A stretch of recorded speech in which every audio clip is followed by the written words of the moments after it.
My name is Kathy Johnson, and I am the current chair of the Enforcement Advisory Committee. And so today, welcome to the July 11th, 2024 Enforcement Advisory Committee meeting.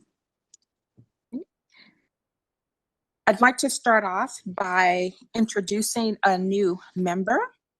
So Ms. Ross is presently serving on the Peer Review Oversight Committee, where she has served as vice chair and currently serves as chair.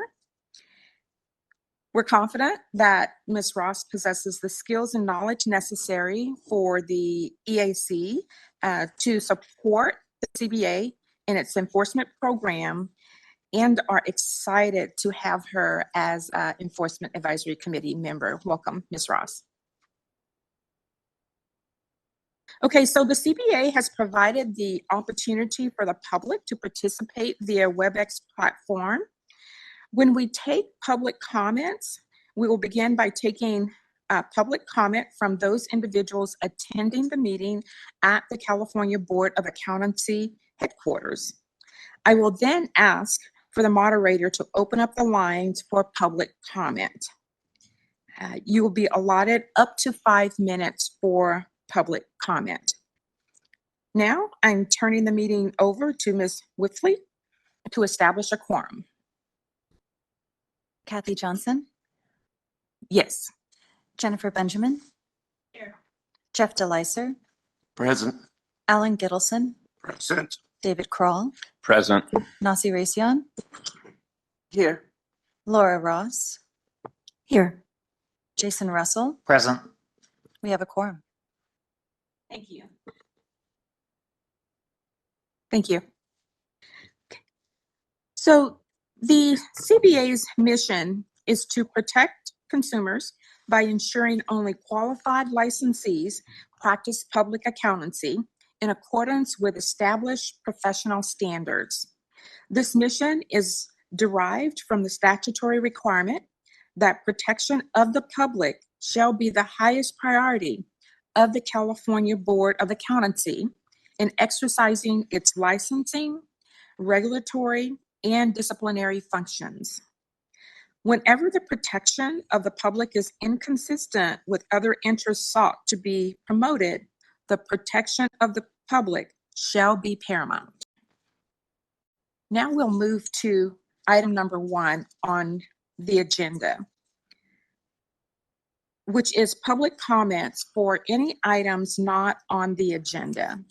And it's my understanding right now that we do not have any attendees on WebEx. That is, this is the moderator, and that's correct. We just have a member from Board and Bureau Relations, so no members of the public logged into WebEx. Do you have any members of the public in the room with you? No. Okay, so we have no members of the public. Thank you.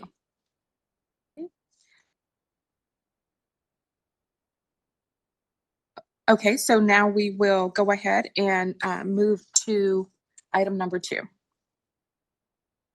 Item number 2, we need to approve the May 2nd, 2024 Enforcement Advisory Committee meeting minutes. Okay, so does any member wish to make a motion? I move for approval. Thank you. Is there a second? Are there any questions or comments from our members? The next step would be to open it up to the public for any comments. And we've already established that there are no members or from the public here. So after confirming that there are no members of the public, we will go ahead and open it up for Ms. Whiffley to take a roll call. Kathy Johnson, Here. Yes. Jennifer Benjamin, Yes. Jeff DeLyser, Yes. Alan Gittleson, Yes. David Kroll, Yes. Nasi Raytheon, Yes. Laura Ross. I believe I'm allowed to say yes, even though I wasn't there, right? Yeah, I did read them. Yes. Jason Russell. Yes. Motion passes.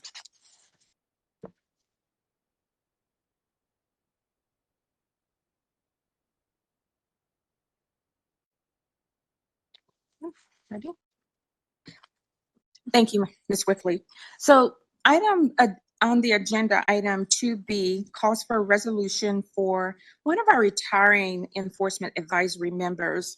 And so I will read a resolution for the service of Ms. Razian.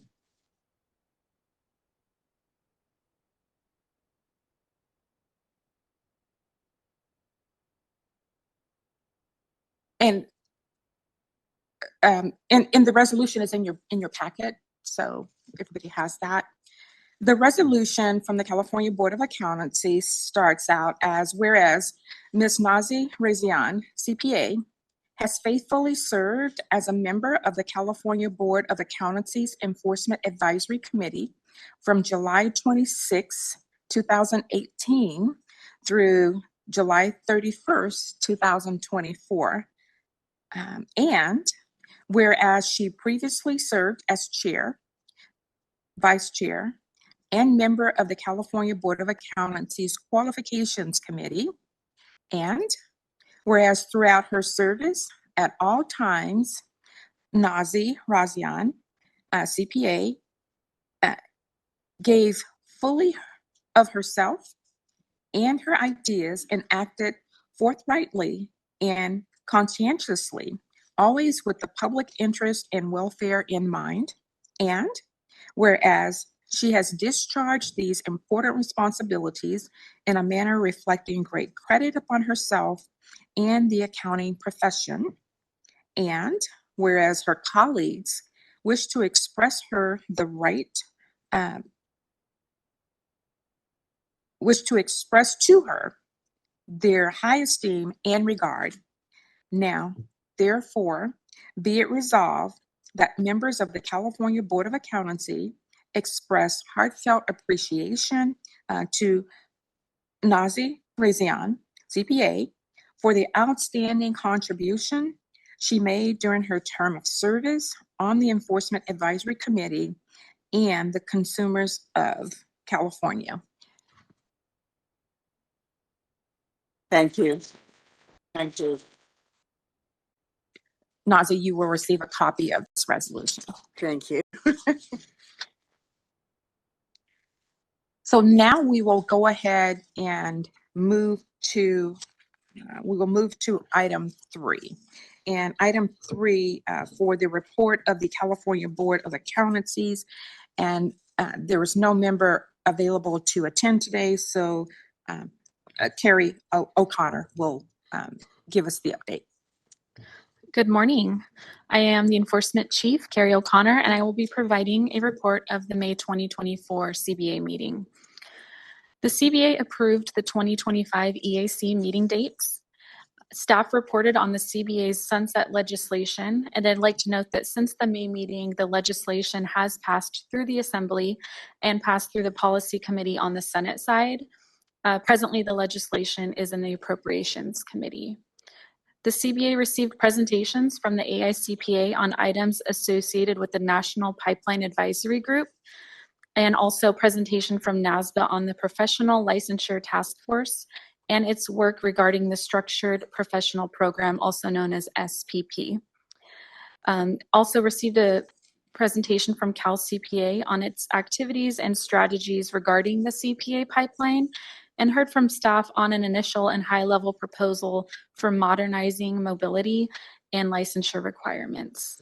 Members provided feedback on these activities and asked numerous questions, so it was a very engaging conversation. The CABA will continue its discussion regarding activities and initiatives in California and nationally related to the CPA pipeline, requirements for CPA licensure, CPA mobility, and changes to the Uniform Accountancy Act at the July 25th, 26th CBA meeting. During the Committee on Professional Conduct meeting, staff provided a detailed overview of the CPA licensure experience requirements including the responsibilities of licensee supervisors to sign certificates of experience. Staff also discussed the role of the qualifications committee and resources available regarding the completion and documentation of experience. The CBA also approved additional amendments to the peer review language contained in Business and Professions Code Section 5076 for inclusion in the sunset review legislation. And this legislation would require firms participate in the AICPA's facilitated state board access system. The CBA will hold its next meeting in person here in a couple weeks at the CBA office and via WebEx, and the meeting will be on July 25th and 26th. And at this time, I'd be happy to do my best at answering any questions members may have. Are there any questions from the members regarding Ms. O'Connor's comments? Seeing that there is none, we will move to item number 4 on the agenda, and this will be the report of our enforcement chief, Ms. Carrie O'Connor. Thank you. The activity report before you today is for the 11 months of fiscal year 2023-24. Starting with complaints received, the CBA received over 5,200 complaints, and the graph on the bottom of page 1 provides a comparison of the total complaints received as of the same reporting period for the prior 2 fiscal years. You will see that compared with the prior fiscal year, we've received a 31% increase in complaints over the same period. On page 2, we have included information on the top 3 complaint types, with complaints regarding unlicensed activity being the most common. Moving on to investigations and investigations pending. On page 3, at the end, as of 11 months into the fiscal year, staff closed over 5,800 cases, with 96% of those cases closed within 1 year. Right now, the average days to close investigations is 109 days, and enforcement had a little over 1,500 cases in its pending investigations inventory. Members will see that the average age of our open cases was at 103 days. Now moving on to discipline-related information, which can be found on page 4 of the report. Looking first at AG referrals, the CBA referred 41 matters to the AG and filed 26 pleadings. The CBA had 45 matters pending at the AG's office. And lastly, the CBA has taken action on 27 final disciplinary orders. I'll now move on to citations and fines, which is on page 5. The CBA issued just over 1,000 citations, and 84% of those citations were due to failing to comply with the 2012 continuing education requirement. We received 112 citation and fine appeals and have withdrawn or modified 62 citations based on those appeals. In most cases, the licensee either provided new mitigating evidence or complied with the issue that resulted in the issuance of the citation. Moving on to page 6, this is information regarding unlicensed activity. The CBA has received a little over 2,100 complaints regarding unlicensed activity in 11 months of the fiscal year. We closed over 2,800 investigations through the first 11 months, with the majority closed as a result of compliance. And now we will move on to probation monitoring. On page 7, as of May 31st, we had 70 licensees on probation and 8 probation orientations completed since the last report. We identified 44 probation violations, with majority being failure to submit the written quarterly reports. And then the last page that you will see is the report of the accusations filed and disciplinary orders that were filed between the time period of April 1st through May 31st, 2024. These links link to the accusations that are posted on our website. At this time, I'd like to turn the discussion over to Chair Johnson and would be happy to answer any questions members may have. Thank you. Thank you, Ms. O'Connor. Are there any questions or discussions relating to the information that was just provided We have a question from Mr. Gittleson.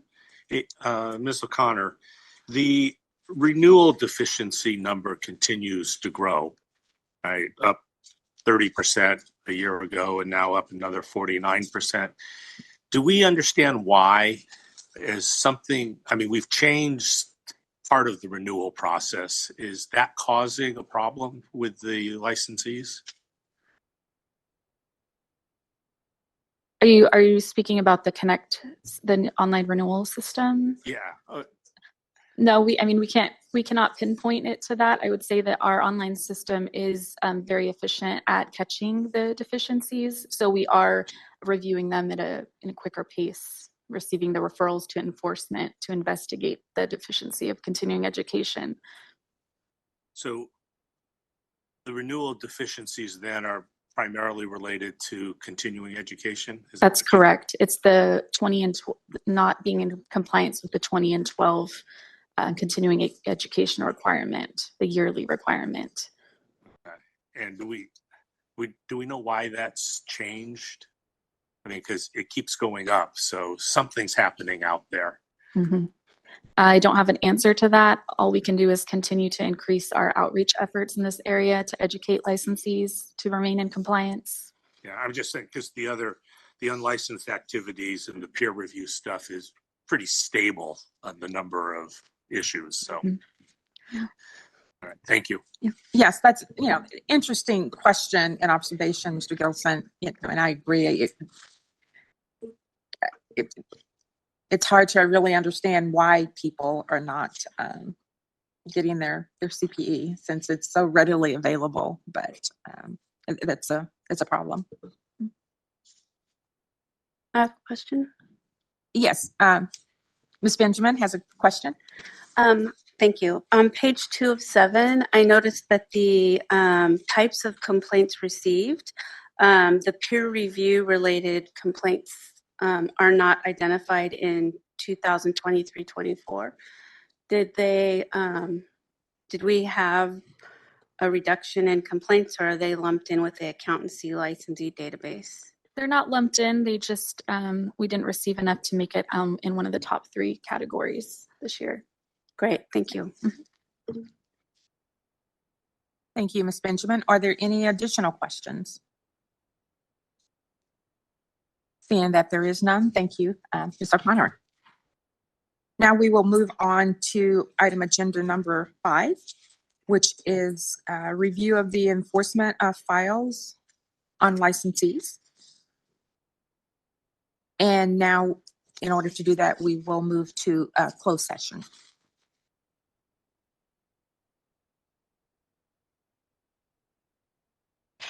This is the moderator. It appears that all the board members are in the room. So do you no longer need the WebEx session open, or do you need me to keep it open? We can close it, please. Okay.